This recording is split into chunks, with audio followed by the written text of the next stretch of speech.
Abra comigo, por favor, livro do Atos dos Apóstolos, capítulo 27. Eu vou pontuar algumas coisas aqui com vocês. Glória a Deus. Eu vou pontuar algumas coisas aqui com vocês e eu espero que vocês levem para a vida de vocês, para a semana de vocês, algumas coisas que Deus pôs em meu coração. Atos dos Apóstolos, capítulo 27. Glória a Deus. Capítulo de número 27. Glória a Jesus.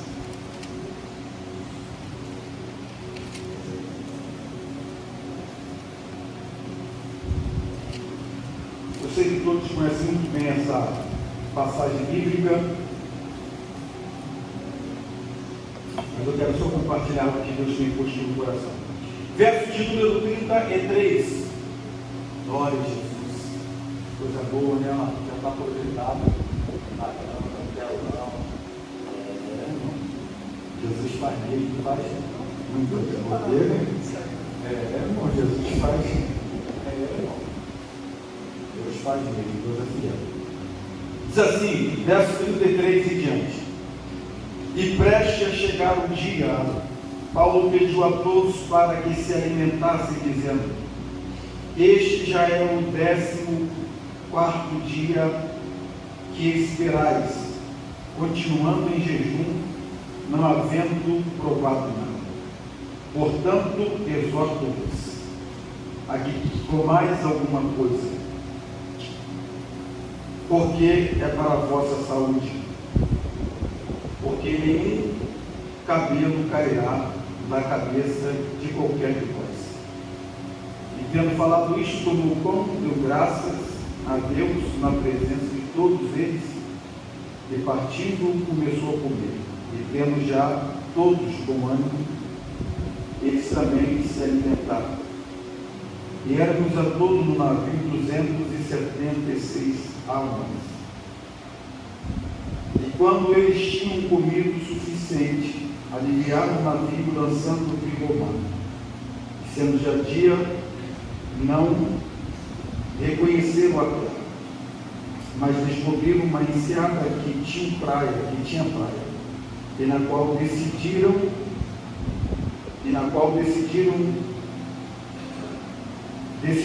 sobre a possibilidade de encalhar nela o navio.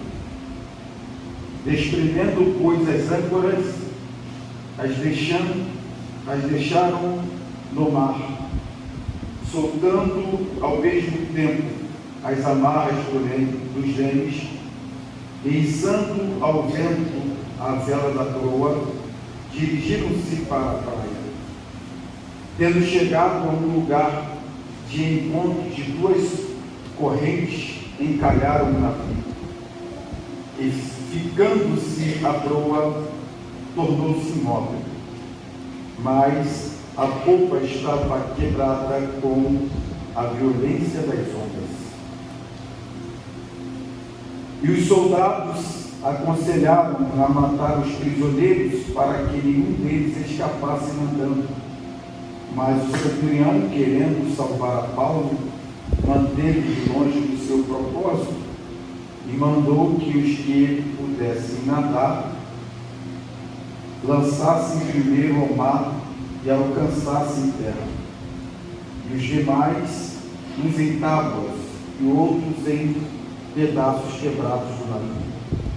E assim aconteceu, de todos escaparam seguros para a terra. Amém? Assentai-vos em nome de Jesus. Glória a Deus. Glória a Deus. Queridos irmãos, olhem para cá. Eu queria pedir a todos que não se locomovessem agora, porque eu queria deixar uma palavra para a sua semana, para o seu segundo semestre. É uma palavra profética. Eu sei que você conhece esse texto, mas eu queria que você dobrasse sua atenção, porque talvez eu fale algo que você já ouviu, talvez algo que você ainda nunca ouviu, né? Eu não estou aqui querendo inventar a roda não, mas queria só entregar o que Deus tinha colocado no meu coração. A Bíblia diz que o apóstolo Paulo, como vocês entenderam, estava acompanhado de um homem chamado Aristarco, Macedônia de Tessalônica.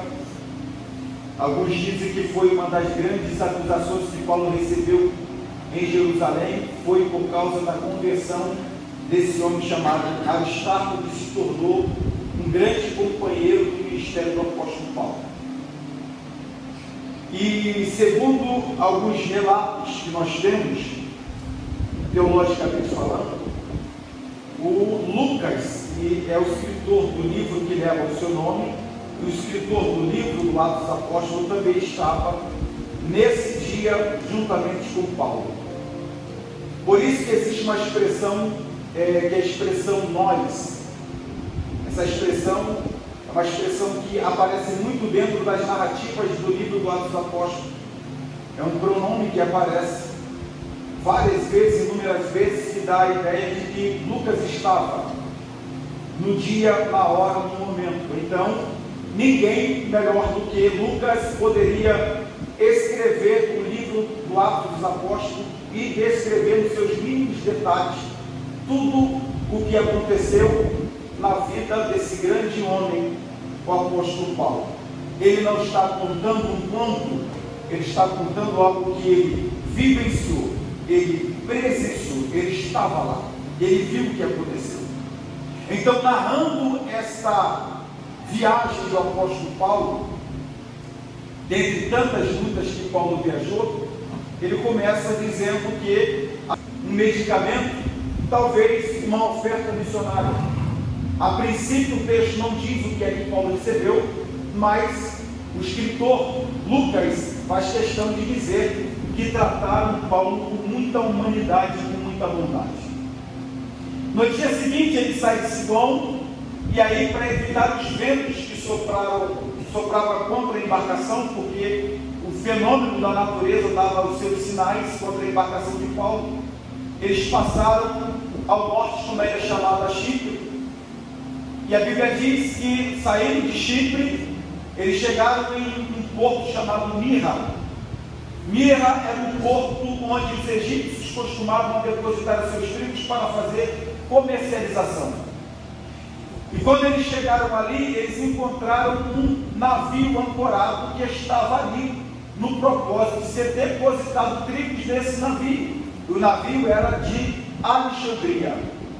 Vocês conhecem muito bem, Alexandria era uma cidade muito poderosa, fundada por Alexandre o Grande, que durante 10 anos espalhou toda a cultura grega, conquistando todo o mundo antigo daquele tempo. E esse navio, com toda a infraestrutura, estava ali para ser depositado no trigo. E diz a Bíblia que Paulo, juntamente com os tripulantes que estavam com ele, é transferido de um navio para o outro, sem ser orientado ou sem ser avisado do que iria acontecer no decorrer da trajetória, porque na verdade aquele navio que Paulo estava entrando, que era o navio de Alexandria, era de fato o navio que iria fazer a sua última viagem. Paulo não sabia, os tripulantes não sabiam, mas Paulo é transferido sem saber o que iria acontecer. Isso aqui é interessante, porque Deus fala para Paulo que o navio vai quebrar só no verso de número 22 do capítulo 27, porque talvez se Deus avisasse Paulo antes, Paulo não permitiria entrar, mas Deus só avisa depois que ele havia entrado. E já a primeira lição que você precisa entender é que existem situações na nossa vida que Deus nos permite entrar, para depois nos avisar, que se Ele nos avisar antes, nós não entramos. É igual o chamado e ministério. Todo mundo acha que é bonito você ver cantar, vira tudo. Todo mundo acha que é bonito você pregar e vira tudo. Todo mundo acha que é bonito Deus revelar e as coisas acontecerem. Mas tem os bastidores. E às vezes Deus parece que camufla, porque se Ele revelar os bastidores, você corre, você foge. Por isso que às vezes Ele nos permite entrar para depois nos avisar. E depois que você já está dentro, não tem como sair mais.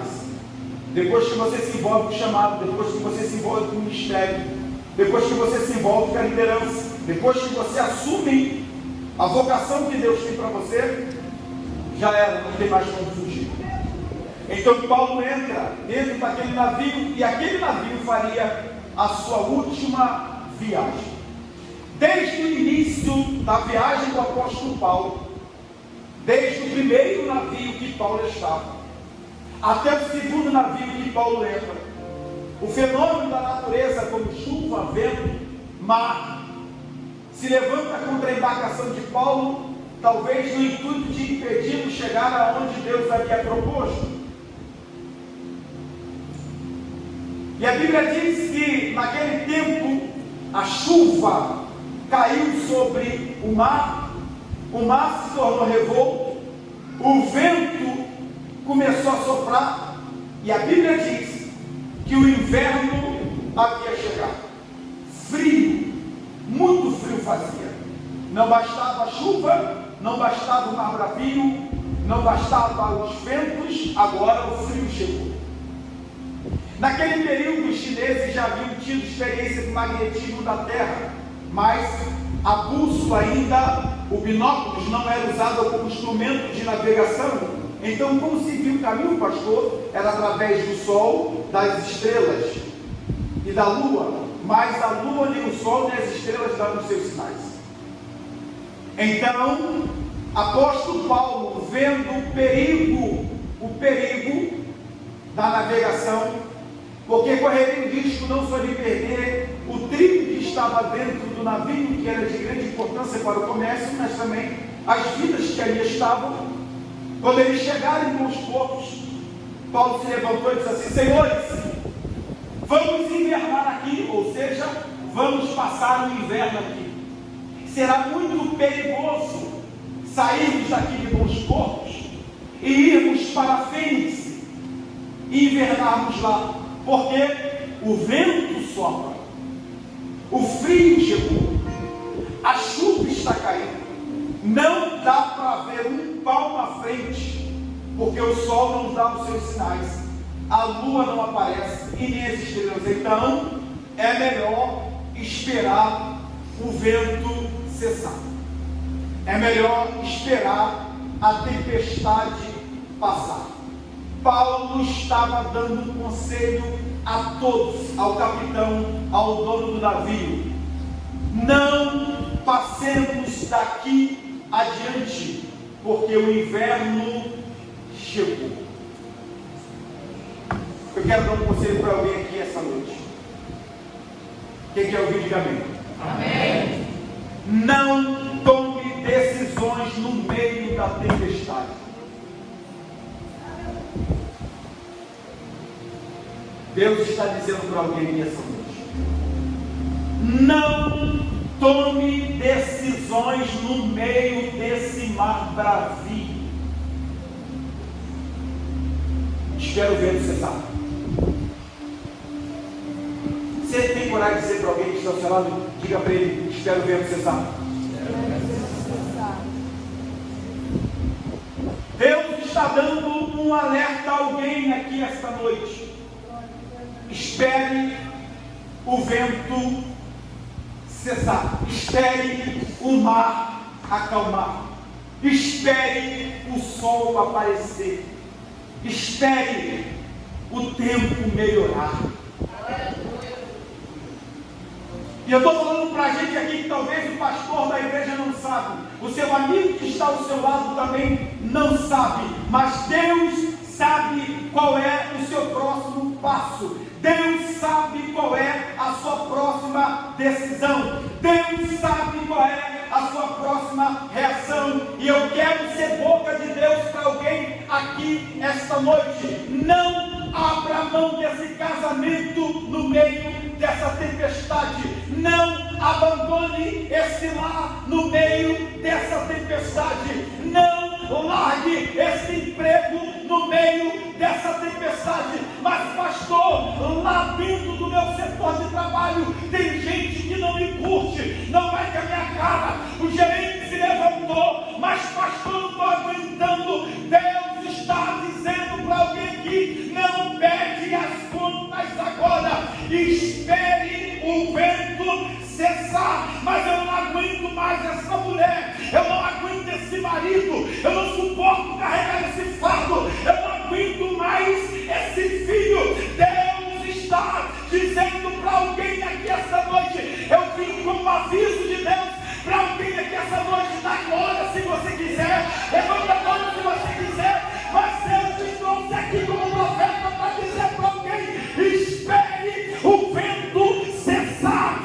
volte com as malas para dentro de casa, arrume as suas roupas no guarda-roupa, porque não é hora de abrir mão.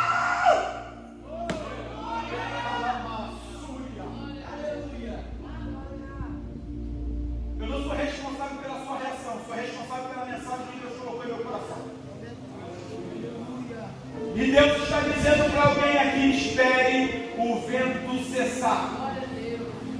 Porque se você tomar uma decisão no meio desse mar bravio, o vento que te aguarda é pior do que esse. Paulo disse: senhores, espere o vento cessar. Espere o sol aparecer. Espere a lua dar o seu sinal. Deus está dizendo para alguém aqui: calma, calma, calma o teu coração. Você não está vendo nada na sua frente, você está eufórico, está nervoso, você está agindo pelo impulso. Não haja pelo impulso, não. Calma. Não. Deus está dizendo: calma. Espera o vento cessar. Paulo disse: senhores, espera o inverno passar. Só que eles confiavam mais no dono do barco, confiavam mais no capitão do barco, na estrutura do barco, do que na boca de Deus.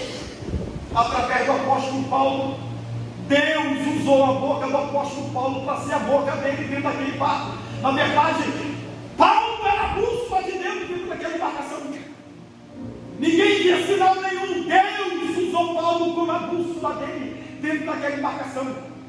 E eu vim dizer para alguém essa noite: você é a bússola de Deus nesse bairro. Meu Deus, esse glória está muito pobre mesmo. Eu estou dizendo para você que você é a bússola de Deus dentro daquela casa. Você é a bússola de Deus naquele trabalho. Você é a bússola de Deus naquela rua. Você é a bússola de Deus naquela escola. Você é a bússola de Deus naquela faculdade. Deus vai usar você como a boca dele naquela casa, naquele quintal, naquele bairro, naquela rua. Eu vim dizer para alguém: Deus vai te usar como boca de livramento naquele lugar. Você é a bússola de Deus. Só que eles acreditavam mais na estrutura do navio, no capitão, no dono do barco. O que fizeram? Foram em direção a Fênix. E vocês conhecem a história. O vento bateu de um lado do outro. O barco ficou balançando de um lado do outro. Os botes salva-vidas ficaram propensos a cair no mar.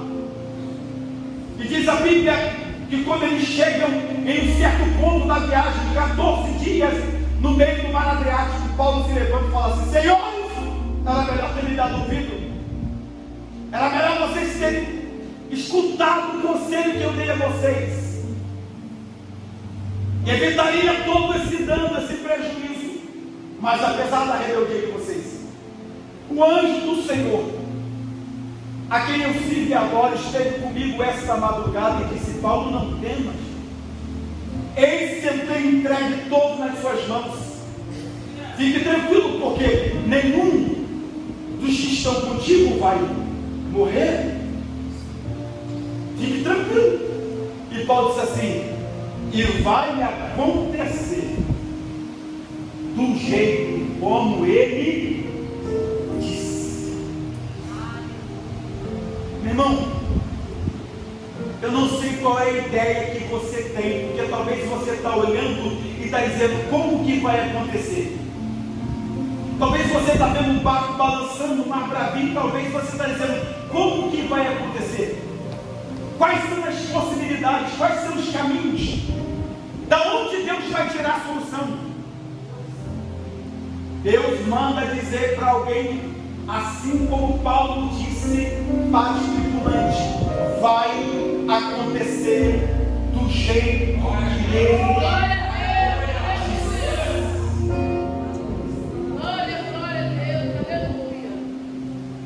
Paulo disse assim: não temas, tem bom ânimo, porque o anjo do Senhor a quem eu sirvo disse para mim que nenhuma vida vai se perder. Paulo dá outro conselho a eles. Qual o conselho que Paulo dá a eles? Senhores, se eu fosse vocês comeriam, porque já são 14 dias no meio do mar Adriático, fazendo jejum forçado, sem comer nada, com medo de morrer. A ordem de Deus para vocês é: coma! Deus está dando uma ordem para alguém aqui essa noite. Volta comigo. Aleluia. Isso aqui é tão forte, mano. Porque Paulo acreditava tanto naquilo que Deus havia dito a ele, que ele se comportou como alguém que acredita naquilo que Deus falou. Por que, pastor? Porque ninguém come para morrer. Se você sabe que vai morrer amanhã, para que comer hoje? Paulo tinha tanta certeza que sobreviveria que ele disse: vou comer, e se eu fosse vocês, comeriam também. Porque quem acredita naquilo que Deus fala não entra em depressão, irmão. Quem acredita naquilo que Deus fala não entra para dentro de um quarto escuro. Quem acredita naquilo que Deus fala não entra em crise de ansiedade.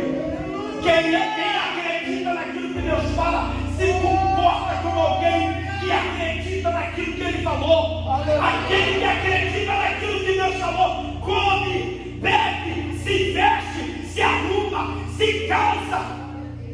Para de entrar nesse quadro depressivo. Eu vou morrer, vai morrer nada. Olha o que Deus falou para você. Deus está dizendo para alguém aqui: dispensa o monjaro hoje. É tempo de voltar a comer. Para de fazer jejum forçado. Para de fazer jejum, pastor, eu estou desesperado. O vento está soprando. O que Deus falou para você, rapaz? O que foi que disse que Deus falou para você? O que Ele falou para você, irmão? Qual foi a promessa que Ele fez para você? Se comporta, se posiciona, rapaz. Paulo disse: eu vou comer. Eu vou comer porque desse mar bravio eu não morro. Eu estou crendo no que Ele disse.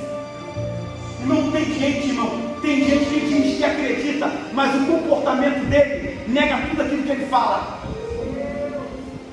Porque para você comer no meio do mar bravio, é só quem acredita que vai sobreviver, meu irmão. Glória a Deus, aleluia. Isso é comportamento de quem crê. Comportamento de quem crê na promessa. Vai na concessionária e já começa a olhar o carro. Você não está nesse culto, irmão. Você está dormindo ainda. Comportamento de quem crê, que acredita na casa própria, já começa a pesquisar com a casa de Deus. Comportamento de quem acredita que o marido vai ser salvo, já compra o terno. Ah, pastor, eu creio, mas pastor, tu sabe, né? Eu sei que nada não, rapaz. Eu sei do que Deus disse pra você. Eu sei do que Deus liberou pra você. Eu sei a promessa que Deus disse pra tua casa. E eu vim profetizar que você, eu e a nossa casa serviremos ao Senhor.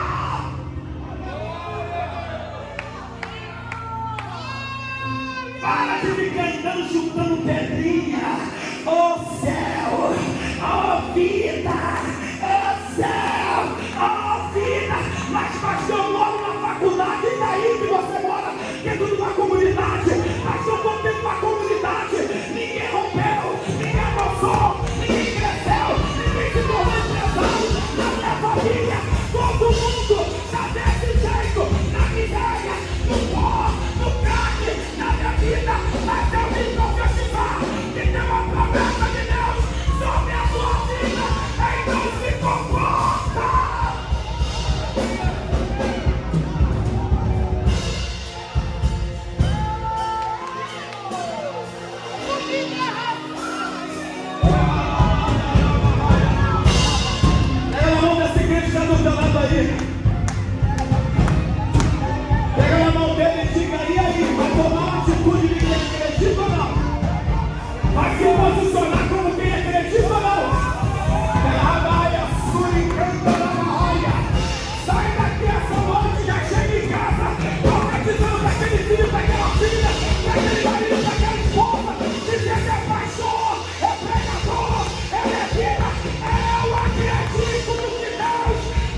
aqui, pastor. Vai sim, vai sim. Cara de sofrido, rapaz. Cara de derrotado, rapaz. Ei, mulher, vai passar uma maquiagem nesse rosto. O que é isso, pastor? Comportamento de quem acredita. Volta a se arrumar. Volta a se vestir. Olha para a beleza que está no teu rosto. Ei, varão. Volta a se arrumar, rapaz. Volta a se vestir. Se posiciona. Se prepare para receber o que Deus disse para você. Vai acontecer o que ele falou.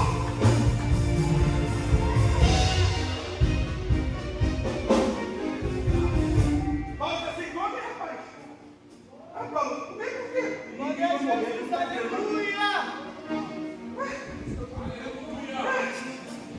ninguém vai morrer, pode comer, filho. Certo, jejum. Ei, Deus está dizendo para alguém aqui, para de fazer gradinho de fome.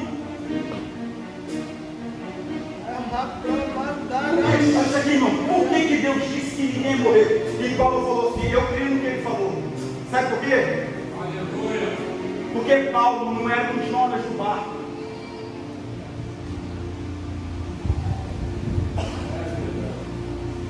E você precisa saber quem é você nesse barco, se é um Jonas ou é um Paulo. Porque existe uma diferença de um Jonas do barco ou de um Paulo do navio. Por que, pastor? Porque por causa de um Jonas, todos morreriam. Mas por causa de um Paulo, o Senhor disse, por causa de você, ninguém morre. E tem gente que acha que está vivo por causa deles. Não, irmão. Está vivo porque você é o Paulo dessa casa. Está vivendo porque você é o Paulo dessa casa. Ele disse, come, volta a comer, porque ninguém vai morrer. Olha outra coisa legal aqui que o texto vai dizer. Que eles começaram a comer e Paulo falou assim, alivia o barco, joga os trilhos no mar, porque irmão, aprenda uma coisa, nem sempre o que afunda barco é o que vem de fora para dentro. Às vezes o que afunda barco é o que já está dentro. Porque tem gente que está carregando peso demais. Deus está dizendo para alguém aqui, para de carregar peso que não é seu. Alivia o peso dessa embarcação. Por isso que você está correndo risco de quebrar. Nem sempre o que quebra o barco é o que está bem de fora, é o que já está dentro. Deus está dizendo para alguém, vai para fora. Alivia o peso. Quem gosta? Por que eles começaram a aliviar o peso? É a Bíblia que diz que eles encalharam o barco num banco de areia. Na parte traseira do navio, as ondas iam quebrando o barco, quebrando o barco. Eu sei que você sempre já viu gente pregando dizendo assim, o barco afundou, o barco naufragou. Até a epígrafe do texto fala de algumas bíblias, o naufrágio do navio. Mas pode falar uma coisa aqui, irmão? O barco não afundou não, tá? O barco encalhou. Me mostra aqui o barco afundando. O barco encalhou. O barco quebrou, mas não afundou. Sabe qual é a mensagem disso aqui? Nem tudo que quebra afunda. Eu estou falando para a gente que está quebrado. Você está quebrado, mas não afundou. Esse é o segredo. Que nem tudo que quebra afunda. Tem gente que está olhando para você caminhando dizendo assim, rapaz, está quebradinho. Está mesmo, mas não está afundado. Meu irmão, ó, quem te viu, quem te vê, só está o arroz de terceira. Tá na moeda, tá mesmo, mas não afundou. Porque nem tudo que quebra afunda. Eu sei que lá fora tem um ditado que diz que a gente verga, mas não quebra. Mas na igreja a gente quebra, mas não afunda. Porque nem tudo que quebra afunda. Eu vou caminhar para o final agora. Olha o que ele disse. Quem sabe nadar, vai nadando. Mas quem não sabe nadar, vai nos pedaços do navio. Sabe qual é a lição que eu aprendo aqui? É que barco bom não é o que não quebra. Barco bom é aquele que mesmo quebrado consegue salvar todos. Sabe qual é a razão do diabo? É que se você quebrado consegue salvar, imagine você inteiro. Aleluia, Deus! Não tem hora que a gente buga o Satanás. A gente buga, o cão fica doido. O cão não aguenta. E como pode? Quebrado. Leva marido, leva filho, leva amiga. Tá viciado, vai na boca. Tira a água da mão. Imagina inteiro assim.